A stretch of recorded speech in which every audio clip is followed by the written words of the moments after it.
तो चालवतो तिकडे. तुम्ही पोलिसांचं संरक्षण दिलेलं आहे त्याला. म्हणून मी सरकारवर आरोप करतो, व्यक्तिगत कोणावर करत नाही. सरकार कमजोर नाही. आमचे मित्र देवेंद्र फडणवीस हे सक्षम आहेत, पण ते सक्षम असताना सुद्धा हे जे कारवाई चाललेली आहे, तुम्ही माहिती घ्या. आता तुम्ही सरकार आहात, तुम्ही माहिती घ्या. त्यांनी या 2 दिवसामध्ये 200 गुन्हे दाखल केलेत लोकांवर पोलिसांच्या माध्यमातून. कशासाठी गुन्हे दाखल केलेत? काय करतात पोलीस लोक? पोलीस शासनाचा ऐकतात की एका गुंड व्यक्तीच्या? आणि त्याच्या मी गुंड याच्यासाठी म्हणतोय की त्यांनी अनेक खून पाडलेत. 302 सारखे खटले त्याच्यावर चाललेले आहेत. अनेक केसमध्ये ते आहेत. हे जे मी मगाशी सांगितलं की आंधळे गीते प्रकरणामध्ये त्याच्यातही यांचं नाव आहे.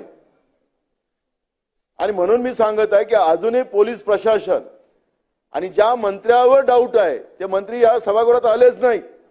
मंत्रिमंडळाची शपथ घेतली, त्या दुसऱ्या दिवशी आले, त्यानंतर गायब झाले. आखरी काय चाललेलं बीड जिल्ह्यामध्ये हे आमदार पण मी पाहत होतो. काल म्हणत होते आमचे जितेंद्र आव्हाड, नाव घ्या, कोण आहे आका, नाव घेत नव्हते, घाबरत होते. ही परिस्थिती निर्माण झालेली आहे. विधानसभेचे आमदार सुद्धा घाबरून आहेत. काय जंगलराज लागलेला आहे महाराष्ट्रामध्ये? त्याचं उत्तर पाहिजे आम्हाला. याच्यात राजकारण अजिबात करायचं नाहीये. परभणी हे जे कोमिंग ऑपरेशन करणारी जी पोलीस यंत्रणा होती, जे गुंड्यासारखा वागत होते, त्या निरपराध लोकांना मारत होते, अनेक लोक घायल आहेत. सोमनाथ सूर्यवंशी सारखा लॉच्या विद्यार्थ्याला त्यांनी जिवंत मारलेलं आहे, हत्या केलेली आहे. हे महाराष्ट्रात घडलं नाही पाहिजे दुसऱ्यांदा. हे वचन आम्हाला पाहिजे. महाराष्ट्राच्या जनतेला आश्वस्त केलं पाहिजे.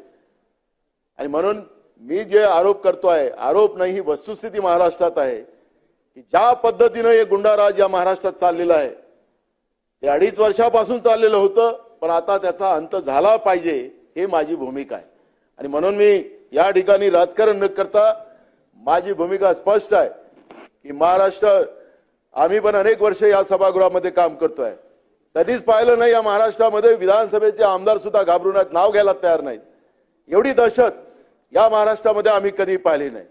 99 मध्ये आम्ही आलो तर अनेक अरुण गवळी सारखे खूप लोक आले होते या सभागृहात. उद्या वाल्मिक कराड पण इकडे याला तर काही नवीन नाही होणार. 99 मध्ये आपण पाहिलं त्यावेळेस ते अरुण गवळीच्या जवळ कोणी बसायला पण तयार राहत नव्हते. असं आपल्याला काय करतो बाबा, त्याच्याकडे आपणच पाहत होतो सगळेजण. मी आपल्याला या निमित्तानं सांगतो की आपल्याला महाराष्ट्राचं जे पावित्र्य आहे, शाहू फुले आंबेडकरांचा विचार या महाराष्ट्राचा आहे, हा महाराष्ट्राचा विचार अबाधित राहिला पाहिजे. आणि ज्याप्रमाणे मुख्यमंत्री मोदयांनी सांगितलं की आम्हाला राजकारण नाही, आम्हाला प्रश्न सोडवायचे आहेत, बिलकुल आम्ही मुख्यमंत्र्यांच्या बरोबर आहोत. पण आम्हाला जे उत्तरात जे पाहिजे आहे, जे घटना आहे, आणि आपण पाहिलं असेल की काल डोकं सुन्न झालेलं होतं. मग सुरेश धस असतील, आमचे जितेंद्र आव्हाड असतील, क्षीरसागरजी असतील, त्या मुंदळाताई असतील, त्यांनी ज्या पद्धतीने इथली सगळी भूमिका मांडली, अध्यक्ष महाराज, हे सुन्न करणार आहे, डोकं सुन्न होत आहे. महाराष्ट्रामध्ये दहशतीचं वातावरण आहे, लोक घाबरून गेलेले आहेत. परभणीची घटना आहे न विसरणारी आहे.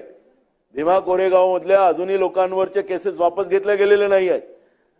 त्यांच्यावर जी कमिटी बनवली, त्या कमिटीचा रिपोर्ट आलेला आहे. तो कमिटीचा रिपोर्ट अजून प्रकाशित केला जात नाही, जनतेसमोर आणला जात नाही.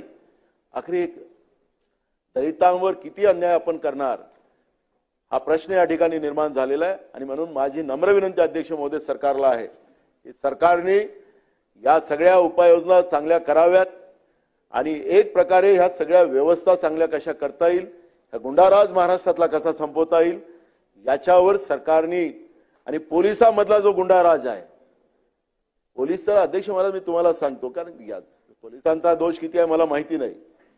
आज आपण किती लोकांना सिक्युरिटी दिली अध्यक्ष महाराज. Y+ तर आता असं आहे अध्यक्ष महाराज, कोणालाही Y+ आहे. Y+ वाला पाहिला तरी साले पोंग पोंग गाड्याच बसतात की आपल्याला वाटतं मंत्री झाला. आता कोणी पण Y+ मध्ये फिरतो अध्यक्ष महाराज. मला या निमित्तानं अध्यक्ष महाराज, महाराष्ट्रामध्ये किती लोकांना Y+ आहे, जे आमदारांना Y+ नाही मिळत अध्यक्ष महाराज, पण दिलं गेलेलं आहे. किती आमदारांना मिळाले ते Y+ आम्हाला माहिती मिळाली पाहिजे अध्यक्ष महाराज, कारण की हा जनतेचा पैसा आहे. पोलिसांना आम्ही पगार देतो ते जनतेचे पैसे आहेत. त्यांना कशासाठी Y+ दिलंय? कुठल्या थ्रेट त्यांच्यावर आहेत? कुठल्या थ्रेट त्यांच्यावर आहेत? 1 पोलीस 2 पोलीस आपण देतोय ते आपल्या राज्यामध्ये आहे. आम्ही तर घेतलीच नाही अध्यक्ष महाराज. पण मी तुम्हाला सांगतो की मुद्दा एक असा आहे की हा Y+ ही आजकाल तर एकदम कॉमन झाली अध्यक्ष महाराज. एकीकडे राज्याच्या जनतेच्या सुरक्षेसाठी पोलीस आमच्याजवळ नाही, पण आमदार गुंडाइझम करणारी व्यवस्था त्यांना अगर सुरक्षा दिली जात असेल तर जनतेने काय करावं, कोणाकडे पाहावं, हा एक प्रश्न या ठिकाणी निर्माण झाला. ही पण माहिती मला या निमित्तानं माननीय मुख्यमंत्र्यांनी द्यावी एवढी विनंती करतो. आणि महाराष्ट्रात दुसऱ्यांदा परभणी